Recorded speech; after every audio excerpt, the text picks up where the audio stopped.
Leagues Cup. That we're starting. You still want to talk about this tournament, bro? I'm checked out, bro. I low-key didn't want to show up to the shoot tonight, man. Yeah. I bet you and a lot of people, bro. I bet you and a lot of people. But guess what? I predicted this at the very beginning, man. No, you didn't. I didn't even consider Adriana the did. team.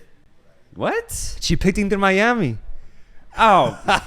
Hey, Yeah. if you try to get credit for that shit, you got to give her credit, man. Yeah, but then she followed that up by saying, only because of Messi, otherwise I'm only picking Liga MX. Yes, sir.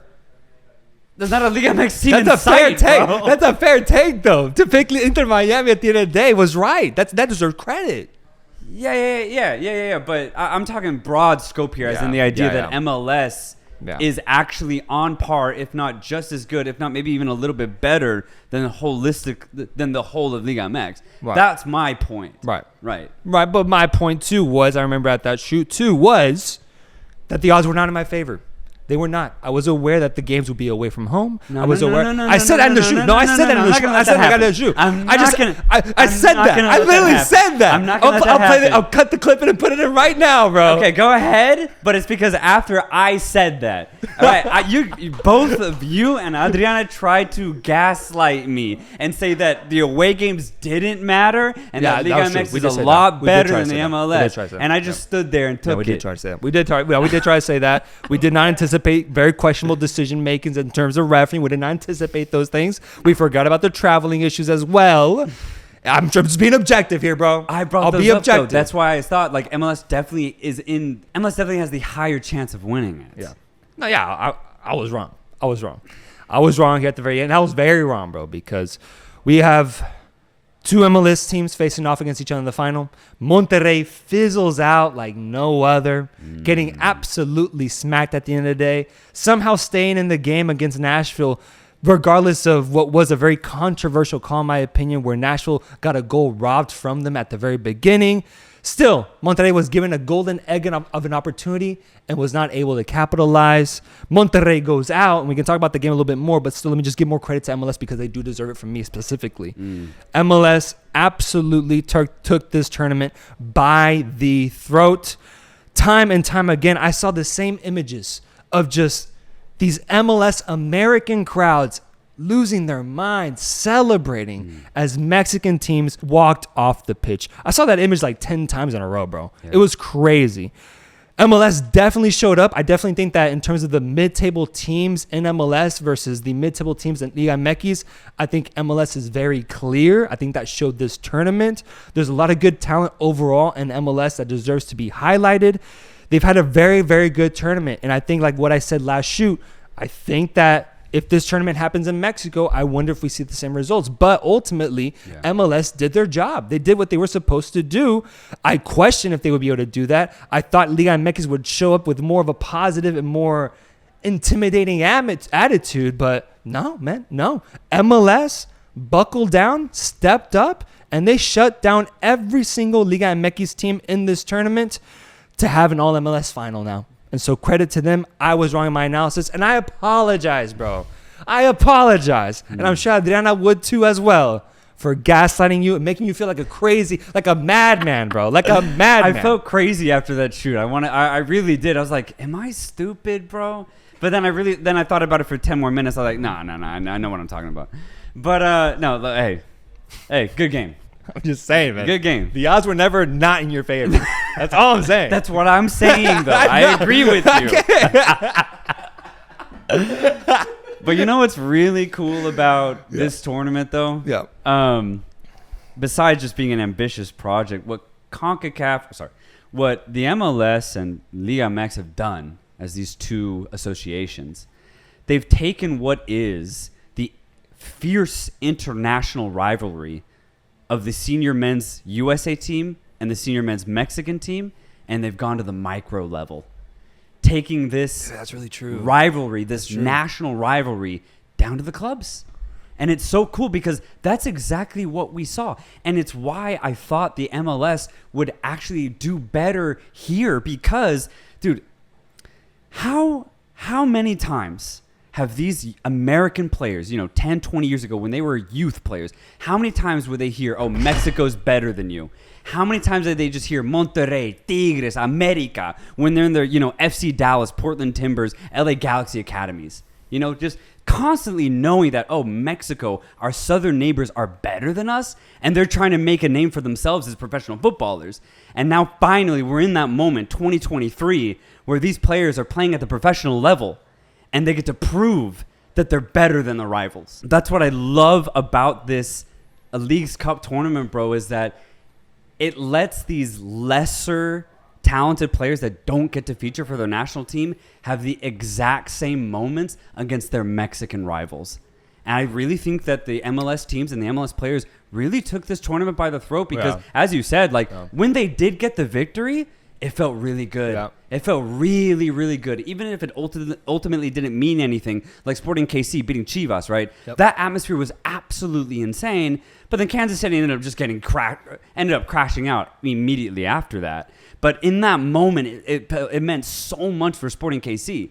And I think that resonated throughout this entire tournament when an MLS team did win. Watching Nashville play against Monterrey, I legit had flashbacks of the USA-Mexico's most recent game. Because other than maybe the first 10 minutes, where Monterrey kind of had a little bit of pressure and they had maybe majority of the ball, other than those first 10 minutes, it was all Nashville. And that disallowed goal was crazy because in my mind, there was no way that the player was impeding the goalkeeper's vision on that shot. Yeah. There's just absolutely no way. You can see it in slow-mo. The keeper doesn't even flinch because his eyes are only on the ball the entire time. So at no point... he wasn't getting there, yeah, bro. At no point was the player involved, and the keeper knew that himself. But it still kind of makes sense. It's one of those where it feels like VAR goes too far type of calls because, by the textbook, I got the argument of technically he impeded, but in real time, in real motion, as the play happened, I didn't once think, did that guy get in the way of the goalkeeper while Haney Mukhtar was losing his goddamn mind outside the box? It was an amazing golazo. Have it count and continue on with the game, man. Yeah. So it just felt like one of those where they looked a little too far into it and convinced themselves that it was an illegal goal when it truly wasn't, bro. Oh, dude, incredible take, because I think that's exactly what happened. They took so long to make the decision, and I think they just saw, he's behind the line, he's technically in front of the keeper, so I guess we have to say it's offside. And then to follow up that pressure, though, Nashville kept going. Lovitz missed a wide open shot. Yeah. At that point, it should have been another goal. Could have been 2-0. They really could have embarrassed Monterrey here, which is crazy because I think they absolutely should have. The scoreline made it look a lot closer than it really was, but Nashville, I think, destroyed Monterrey, bro. And I'm not even saying that from an MLS type of bias. I think they killed them. I really do. Monterrey, ultimately, I thought were weaker. They were slower on the ball, and they just couldn't figure out how to attack Nashville convincingly. They just couldn't figure it out.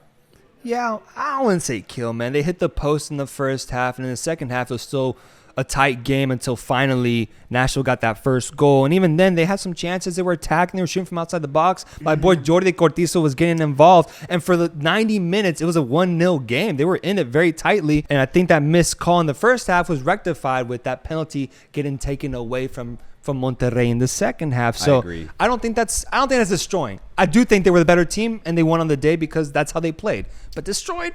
I think that's that USA bias coming in. I disagree because if you count the disallowed goal, that'd be 2-0. And then if Lovitz just should have finished his shot, it would have been the same result as USA-Mexico 3-0. It would have been the same result, These are hypotheticals, bro. These are hypotheticals. No, if Monterrey makes a shot that hits the post in the first half, that's 1 goal. If they score the penalty, that's 2 goals. No, but the penalty, I don't think was ever a penalty. And then the shot, I think the penalty was. I think it was. I don't think it's that back. I think it was. That's a goal right there. And then the shot that hit the post. If that's just an inch short, just like the guy that missed a shot for Nashville, we're talking about a goal difference here, bro. Yeah, but I consider when a player's 2 yards out to be much more certain of a goal than 20. I just think destroying is like what Philly endured. 3-0 in the first half. The first time they were down that much, I think, in a game in 35 matches on a crazy unbeaten streak. And ultimately, they fall short. They fall down to this Inter Miami side who is absolutely on fire. Winning the game 4-1. This one doesn't have much analyzing needed, bro, because I think Inter Miami just came out, dominated it from the get-go, and see themselves in the final. Messi and his whole storyline, Busquets, Jordi Alba playing incredible, lifting an Inter Miami team that was last place in MLS to their first cup final. Ridiculous. This game really made me question what I think about Messi, man. Truly. Obviously, winning the World Cup, he solidified himself as the GOAT. Now I'm starting to think like he might be the greatest athlete of all time. I'm talking, we're transcending here, bro. We're going beyond football. We're going, just beyond any sort of sport. Out of all sports, I don't know if there's anyone as influential as Lionel Messi. Because I'll be honest, going to the worst team in the MLS, I knew that Messi would have a really tremendously positive impact. Not like this. Not to go all the way to the final and in doing so, getting his team to score over 20 goals. A team who had only scored 20 goals before he came. That's crazy. That's crazy. It's absolutely ridiculous. And not only that, but the influence that he has on the players, and we've already talked about it, but just once again, Robert Taylor, dude, he looks incredible. So much so that, I hope he gets called up by Finland, bro. He might play in the Euros if Finland can make it, and it would be because of Messi, which is crazy. Yeah. Crazy.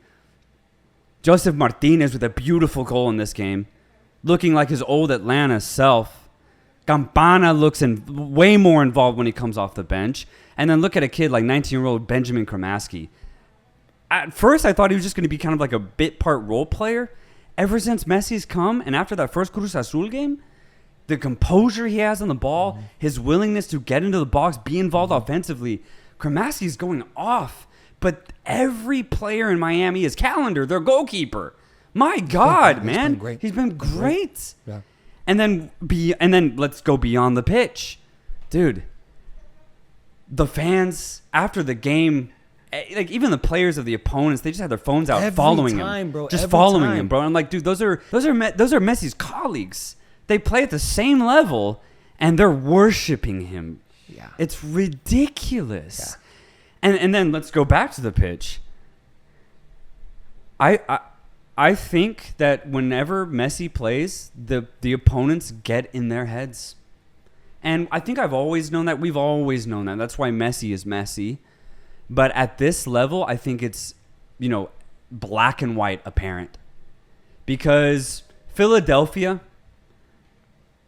nearly perfect at home for over a year. Nearly perfect.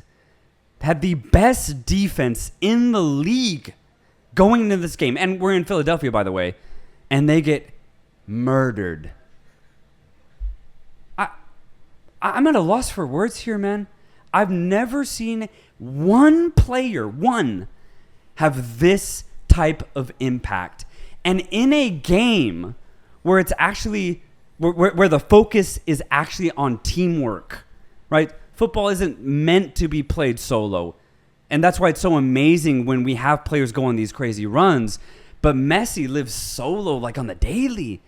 He can beat anybody just by himself. It's crazy, the impact that I'm seeing from Messi. And it goes back to my original point. I'm really rethinking how I view him because I'm going beyond sports. Hell, let's go beyond all sports. I'm talking Messi might be top 10 most influential people ever. Ever. When you think about the impact that he has on the globe, the planet, the amount of people that he's moved, and the amount of people that know his name, Messi's transcending into a different status, bro. Keep going, bro. You're cooking. That's it. I can't follow that up, bro. Well, you don't have to. You don't have to. God damn, dude. Amazing commentary on what we're seeing from Messi here. I think I saw 9 goals, 1 assist in 5-6 games so far. Ridiculous. He hasn't lost a game since that Saudi Arabia match, man. Yeah. It's felt like a year since then. I mean, I have nothing to add. That's why I have them winning this final, bro. That's why I have it. It's because of that speech that you just went on. Nashville is in the midst of an incredible run, and both these teams will be pursuing the biggest title in their histories. Both clubs that were started less than 5 years ago, I believe, seeking out that glory, but it's going to be Nashville and Inter Miami at the end of the day competing for the first Leagues Cup tournament. And I have Inter winning, man, for those exact reasons. I think the presence of Messi causes players to question their decisions. I think the presence of Messi allows for his teammates to improve on a skill that we've never seen before. And I think the presence of Messi himself just makes for an amazing spectacle and results in almost a guaranteed 2 goals and maybe 1 assist a match. It's not a question of if Inter Miami will win this game. It's a question of how many goals they'll win it by, bro. They've scored 4 goals, I believe, in every single match that Messi and Busquets have started in.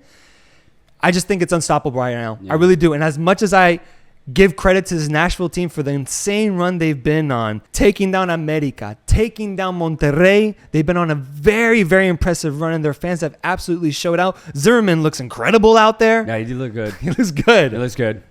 I just don't see anybody else outside of Messi lifting this trophy and adding yet another piece of silverware to his already stacked cabinet. This is an incredible run we're seeing. This is an incredible moment we're seeing in football right now. And the fact that he's doing this when he's technically not in his prime anymore is crazy and a sign of just how skilled and talented he truly is. We started this tournament off by kind of joking, could Messi actually win this? And if he did, where does that put it as far as all the trophies he's won? This has to be up there just based off of the sheer magnitude of what he's actually pulling off. Going to a completely different league, debuting in this tournament, and then joining a team that was the worst team in the league. And going all the way to the final, and low-key, as you already put it, our favorites. Yeah. It's crazy. Yeah. It's so crazy. But to just add to what you're saying, I completely agree, man. We kind of alluded to it in the last episode where we talked about them playing Philadelphia. With Messi on the pitch, Inter Miami essentially have an infinite amount of attacking threats. Because if you man guard him, then he's just going to dish it off to Taylor or Martinez or Kremaski or even Busquets as a decoy. And then from there, he's going to find a lot of space behind the defense. And then if you give the ball back to Messi, well, then at that point, he can do literally anything with the ball, especially at this level. And he can find a man wide open, or he can finish the goal himself like he did against Philadelphia when he went solo and scored a 30-yard screamer. It's crazy. It's unstoppable. And all I can say for Nashville is the same thing I said for Philadelphia. And the same thing I'll say for any team who plays Miami in the MLS. The only way to beat them is to outscore them because of that infinite threat. I think Miami are guaranteed to score at least 2 goals a game. So the question is, can you not concede more than 3 or 4? And then can you score 3 or 4 yourself? Yes. That's the question. Let's say Nashville does, though. Let's just say, let's test out this hypothetical here. Nashville upsets Inter Miami, stops them right in their tracks. Messi's facing off against Canadian Schaffelberg. Maybe that's his kryptonite. They need Schaffelberg, man. That's the only way I think Nashville's going to win. Fafa was good, though. Fafa was good. Fafa was really very good. good. He had a good goal, too. They got a lot of good attacking weapons. Let's say Nashville beats Miami and lifts the first Leagues Cup trophy. What does that mean to this franchise? What does that mean to this club, a newly realized club winning a trophy this big against the GOAT of football? Dude, I was thinking about that. Like, even Nashville playing Monterrey, what a spectacle that is when you see the sheet. Monterrey against Nashville? A team that was just created? Like, that is insane. And it is testament to what the MLS is doing. The idea that they can just birth a franchise and then immediately they're competitive. They've been able to do that time and time again. So to see Nashville go to the final here, again, I think that's actually just the work of the MLS. It's beautiful to see. And if anything, it's just true promise and true potential of what the MLS can be like in 10, 20 years. But as of right now, I think Nashville have a really good opportunity to dethrone Messi in this situation against Inter Miami. They have the tools, as you just highlighted. Hani Mukhtar, obviously just having a tournament himself, league MVP is what it's looking like to be. And clearly, this man's a baller, an absolute baller, amazing. Man. But I don't know if they can outscore Miami. That's my biggest thing. I don't know if anybody can in CONCACAF. The game is in Nashville. The Athens of the South, the Music City, will be hosting the biggest spectacle to come to Nashville in footballing terms in their history. And if they lift this trophy, I just think it'd be crazy, man, because think about this. In 2014, Messi was on a crazy run in the World Cup, guiding Argentina to that final, winning the best player of the tournament trophy in the process. But what stopped him, bro? What stopped him? Germans. The Germans stopped Messi in Argentina in 2014. Right. And you're telling me the league MVP plays for this Nashville team and comes from fucking Germania, man. Right. I'm just saying, there's a possibility here. Okay. If you're a Nashville fan, that's what you're thinking. Maybe this is how it goes, bro. A German spoiling the party for an Argentine would not be the first time, is all I'm saying. Zimmerman has a German last name. Okay. Yeah, you can see it. You can see the parallels. I can see it. But I have Inter winning. I have Inter winning this tournament. And the scenes when Messi lifts that trophy will actually be pretty fucking crazy, because I just can't believe that he actually made it this far. Even when we previewed the tournament, we still doubted. Because of the quality of the team that he was joining. But all that's been proven wrong. Inter Miami has a shot at actual silverware, and we'll have to wait for Saturday to see what ends up happening, bro.